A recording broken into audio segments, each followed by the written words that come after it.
श्री नरसिंह कवच स्तोत्रम्। अथ श्री नरसिंह कवच स्तोत्रम्। श्री नरसिंह कवच स्तोत्र ब्रह्मांड पुराणर एक शक्तिशाली मंत्र, जार उच्चारण प्रहलाद महाराज करथिले। कहा जाए जे यार जप करिथाए ताको समस्त ऐश्वर्य प्राप्त हुए, स्वर्गलोक मिलिथाए। सर्वप्रथमे भगवान नरसिंहंकर दिव्य स्वरूपर ध्यान करी यह पढ़िबा शुणिबा उचित। सब मंत्र मध्य यह मंत्रराज बोली कहा जाए। अथ श्री नरसिंह कवच स्तोत्रम्।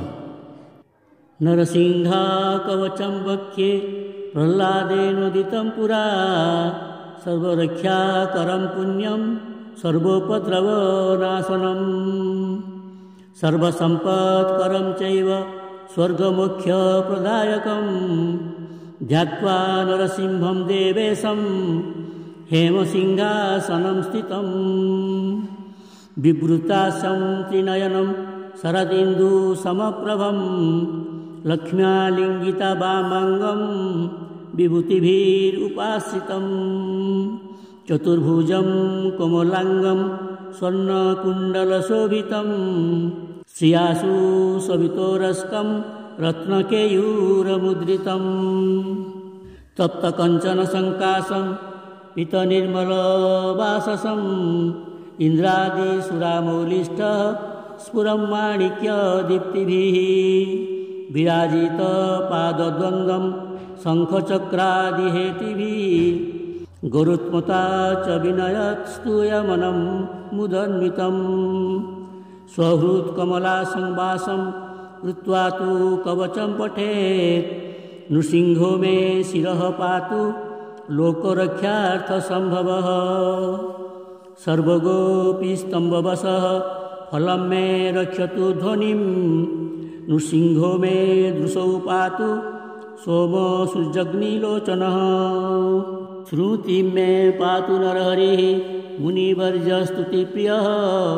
नासं मे सिंहनाशस्तु मुखं लक्ष्मीमुखप्रियः, सर्वविद्याधिपः पातु नृसिंहो रसनं मम, वक्त्रं पटव इन्दुवदानं सदा प्रह्लादवन्दितः, नरसिंहं पातु मे कण्ठं स्कन्धौ भूभृत् अनन्तकृत्, दिव्यास्त्रशोभिता भुजः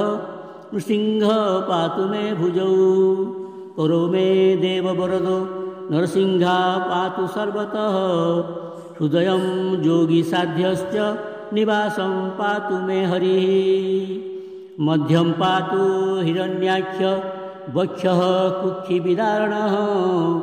नाभि मे पातु नरहरिः स्वनाभिब्रह्म समस्तुतः, ब्रह्माण्डकुटयकत्यं यस्यासौ पातु मे कटिं, गुह्यं मे पातु गुह्यानां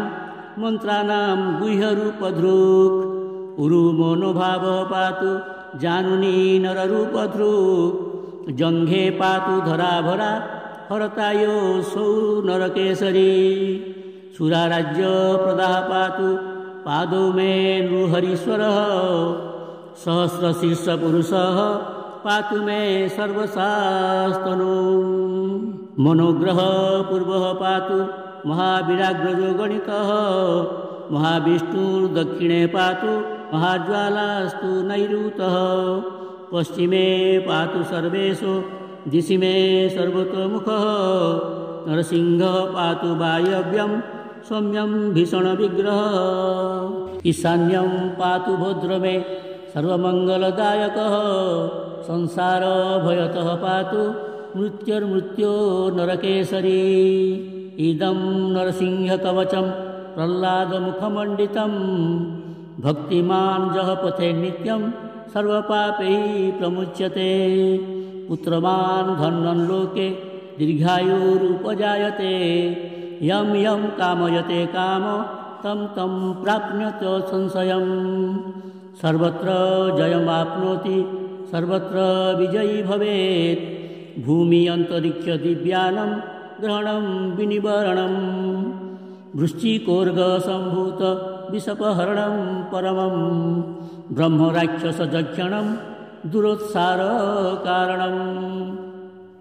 भुजे वा तालपत्रे वा कवचं लिखितं शुभं करामूले धृतं येन सिद्ध्येयुः कर्मसिद्धयः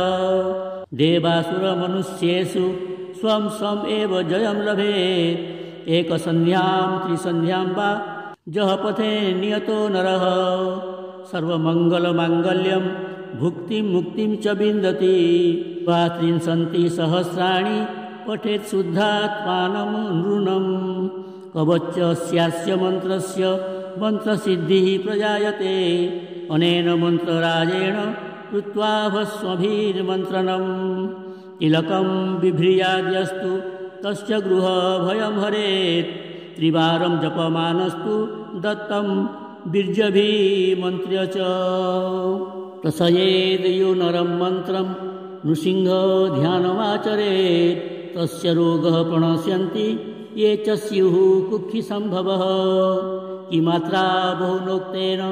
नरसिंहासदृशो भवेत् मनसा चिन्तातमजत्तु सतच्च प्रत्यासंशयम् गर्जनतं गर्जयन्तं निजभुजपटलं स्फोटयन्तं हतान्तं दीप्यन्तं तपयन्तं दिवि भुवि दितिजं क्षेपयन्तं क्षिपन्तं क्रन्दन्तं रोषयन्तं दिशि दिशि सततं संहारन्तं भ्रातं विख्यान्तं पूर्णयन्तं करानिकारसटैर्दिव्यसिंहं नमामि दिव्यसिंहं नमामि। श्रीब्रह्माण्डपुराणे प्रह्लादोक्तं नरसिंहकवच स्तोत्रम्।